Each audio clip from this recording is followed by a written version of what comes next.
Oi, gente, bom dia, boa tarde, boa noite. Eu sou a professora Simone, professora do WOC, a professora que estava em licença maternidade, né? Então, se ouvirem algum barulhinho de bebê chorando, é porque eu me escondi aqui para poder gravar esse vídeo. Não sou expert em gravar vídeos, né? Na verdade, todo mundo agora vai ter que fazer até o que não está muito acostumado, mas faz parte, né? Eu quero falar um pouquinho da disciplina com vocês. Quero que vocês me conheçam virtualmente e quero conhecê-los também, né? Vamos nos conhecer aí mesmo que à distância, com essas aulas de tirada de dúvidas ao vivo, né? Quarta-feira eu inicio colocando lá meu carão para vocês tirarem algumas dúvidas, tá certo? O professor Suzuki, Roberto Suzuki, ele me substituiu no momento de ausência, né, no momento de maternidade. Ainda tá difícil largar a cria, mais ainda agora com esse vírus que acabou aí com a sequência natural da rotina da vida das pessoas. Mas a gente precisa dar um jeito de ocupar nossa cabeça e dar sequência, né? Não ficar parado. Mas eu peço que vocês tenham paciência com os meus vídeos, paciência comigo, com a parte tecnológica, porque eu não sou boa. Não sou nem. Eu acho que tem pessoas muito mais velhas do que eu que estão acostumadas. Eu não sou muito apegada a celular. Na verdade, esqueço o celular o tempo todo, né? Às vezes uma pessoa manda uma mensagem de manhã, eu só respondo à noite. E principalmente agora, cuidando de bebê pequeno, pior ainda. Menos atenção ainda eu dou para a tecnologia, né? Vou tentar não cortar, mas vou tentar também não fazer um vídeo longo para ficar o mais natural possível. Eu acho que o mais natural possível ajuda bastante, tá bom? A nossa disciplina de WOC, como vocês sabem, ela proporciona uma ajuda na escrita e na melhora da escrita individualmente, porque ela é a única disciplina até então que a gente conhece da área de redação redacional que dá a oportunidade de você reescrever o seu texto, encontrar os seus próprios erros, né, que só são assinalados pelo código, e você procura e aí você descobre. Por exemplo, quando você tem uma aula geral, né, eu vou dar uma aula de crase, nem todo mundo tem problema com crase. Alguns têm, outros não.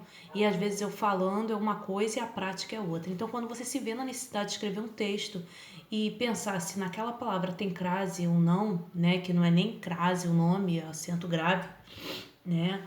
É, Você fala, caramba, realmente eu tenho essa dificuldade. Enquanto outros foram escrever a mesma palavra, talvez não teve dificuldade naquilo, mas teve dificuldade em concordância nominal. Aí para e pensa, caramba, o código que foi me dado aqui na minha linha é de concordância nominal. O que é concordância nominal? Aí você vai estudar, é uma maneira de gerar uma autonomia, é uma maneira de você melhorar individualmente. Não é uma aula que é igual para todo mundo e todo mundo tem as mesmas deficiências. As deficiências elas vão sendo sanadas durante o ano quando você começa a olhar para o seu texto e ver que no seu texto não tem mais tanta marcação daquele mesmo número que se tinha antes. Então aquilo ali já foi corrigido por você.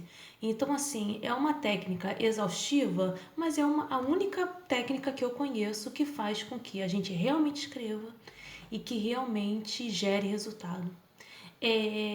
Eu gostaria de lembrar nessa situação toda que nós vamos estar afastados e vamos fazer textos, né, à distância. Nós já vamos ter o Word para nos ajudar às vezes com uma escrita de palavra.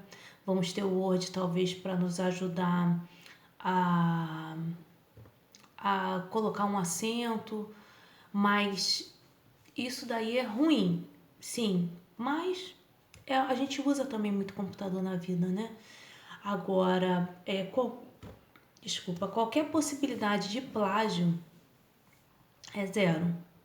E não tem possibilidade de reescrever o texto. É zero, zero, zero. Não tem conversa, né? O que é o plágio? Se você tem dúvida do que seja o plágio, estude, leia o que é o plágio. O plágio, ele é quando você pega um texto de alguém e às vezes modifica as palavras que estão ali por sinônimos. A ideia é a mesma, mas você não reescreveu com o seu pensamento as ideias sendo as mesmas. Você pegou as mesmas palavras, só que triste você colocou mal, feliz você colocou alegre. Né? Tô tentando ser bem didática para entender o que é o plágio. Isso é o plágio. Copiar, nem que seja uma linha, né, ou um parágrafo de algum lugar, é plágio. Então, o que a gente faz para não plagiar? A gente se identifica com aquela ideia, com aquele pensamento, a gente lê e escreve com as nossas palavras. Quando você escreve com as nossas palavras, não tem nenhum tipo de mecanismo, ferramenta que detecte que aquilo ali é um plágio, porque não é. Entendeu? Então, o plágio, ele passa por isso. Pelo aluno, às vezes, não que o aluno ele seja canalha, não é isso. O aluno, ele às vezes se sente muito inferior na escrita dele e pela insegurança ele fala, caraca, esse parágrafo aqui tá muito 10, esse parágrafo aqui é ótimo, eu vou copiar. Ou senão eu vou escrever parte dele, vou modificar umas pequenas coisas, porque não vai ter como escrever isso de uma forma diferente e que dê o mesmo resultado. Tem sim. Tem sim. E isso essa única frase pode te valer, né, uma nota baixa, um 0, né, por plágio. Então não faça isso. Eu tenho ferramentas para detectar. Eu tenho também muitos anos que eu dou aula de redação e de língua portuguesa. Eu já estou aí na estrada trabalhando. No ensino superior, só no ensino superior já tenho por volta de 14 anos, né? Só na faculdade Dom Bosco estou indo para o 10º ano. 10º? Nem 10º, 12º. Eu entrei em 2008. Então, assim, a gente vê quando tá uma coxa de retalhos. Quando você começa a escrever, você tem uma determinada linguagem, você tem uma gramática interna, que a gente chama de gramática internalizada, de palavras que você tem costumes de usar na sua vida para escrever. Aí daqui a pouco corta e vem uma palavra tipo um texto super difícil, uma palavra super difícil, tipo você virou Machado de Assis naquele momento e daqui a pouco você retorna a mesma frase, então fica aquela coxa de retalhos que você vê aqui, aí você já detecta até qual é o texto. Não existe necessidade de usar palavras difíceis, complicadas. Precisa pegar o texto, ler e colocar e escrever sobre o que está sendo pedido. Não deixar nenhuma das propostas que foram pedidas. Se pede para conceituar alguma coisa, conceitue e escreva. Isso significa isso, por causa disso, com as suas palavras. O que mostra é se você tem conhecimento do assunto, se você consegue não usar de gírias, ou de palavras de efeito, ou de aspas. A aspa, gente, porque a gente treina o ano todo dentro da gestão e negócios, né, que seria a parte de administração e ciências contábeis, a gente treina textos técnicos. Texto técnico não é igual a um poema, a um livro de romance, uma fábula, não é. O texto técnico ele não pode ter em nenhum momento palavras com aspas. Parece que você não tem o vocabulário suficiente para colocar uma palavra adequada ao invés de dar um sentido metafórico. O sentido metafórico ele não é utilizado em textos técnicos, não pode ser utilizado em textos técnicos, é porque a gente está treinando o que é o WOC. Reaching Across the Curriculum, né? É escrever sobre o currículo, isso quer dizer sobre o currículo que seria o meio acadêmico. Se eu dou aula de WOC em letras, o meu tipo de pedido de texto para escrita será diferente. Os textos de vocês foram baseados nas disciplinas de vocês, no ENAD e na formação acadêmica. Então, o texto de vocês sempre sem metáfora. Por isso que lá no código, né, que tá tudo na plataforma, os códigos de correção, né, de 1 a 30, tem lá escrito, não é, eu acho que até o 30, né, não é um texto técnico, texto com metáforas. Então, evitem usar aspas. Então, eu estou falando algumas coisas para gerar o interesse em vocês, de descobrir o que vocês não sabem, o que vocês querem saber, o que vocês têm dúvida na escrita de vocês, que eu possa auxiliar, porque quarta-feira o Washington ainda vai me dizer o horário para não bater com o outro professor, para vocês possam entrar nas duas salas, né? Possam tirar dúvida da escrita de vocês, tá bom?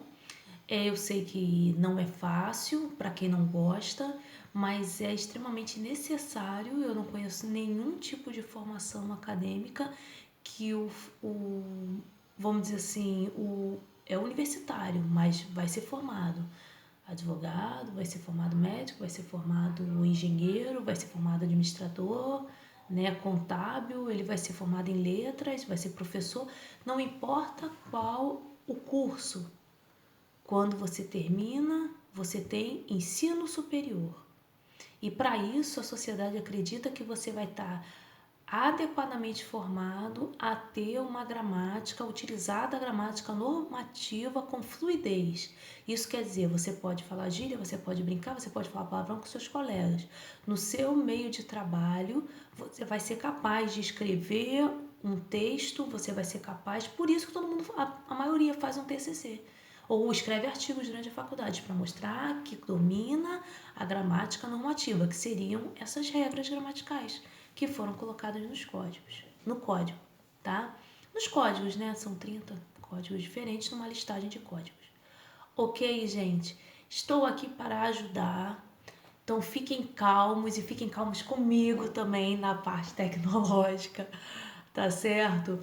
E tô aqui para que você possa evoluir. Nessa hora não tem colega para ajudar, não é trabalho em grupo, é você que vai desenvolver. Só vai estar o seu texto entre mim e você. Então não se preocupa se você escreveu alguma coisa, mas se você recebeu muitos códigos assinalados, não deixa para depois de escrever o seu texto, não deixa de descobrir por que está assinalado aquilo ali. Tem gente que tem uma dificuldade base muito grande e aí acaba reprovando na disciplina, porque começa a se desesperar e faz um plágio, aí fica com 0 naquela redação, naquela escrita. E aí depois, quando vai reescrever outro texto, já está mais tenso porque precisa de nota.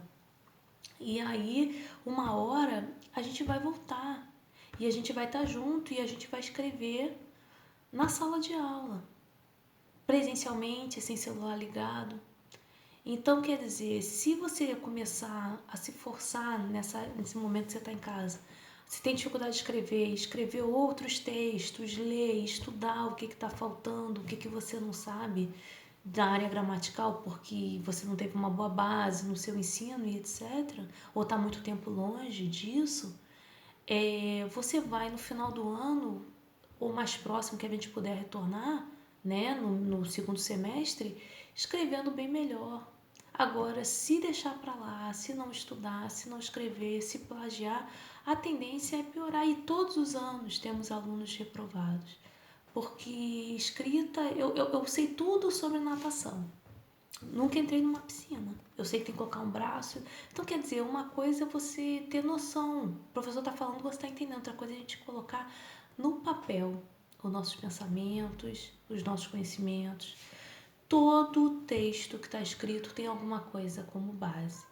Tem um artigo para leitura, tem um vídeo para ser visto, tem uma charge, tem diferentes gêneros textuais dentro que eu ajudo, assim, coloco.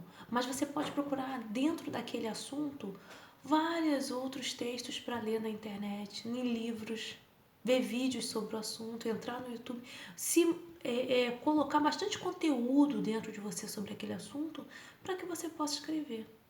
Porque a gente não consegue escrever direito o que a gente não sabe, a gente vai tentar enrolar, não é?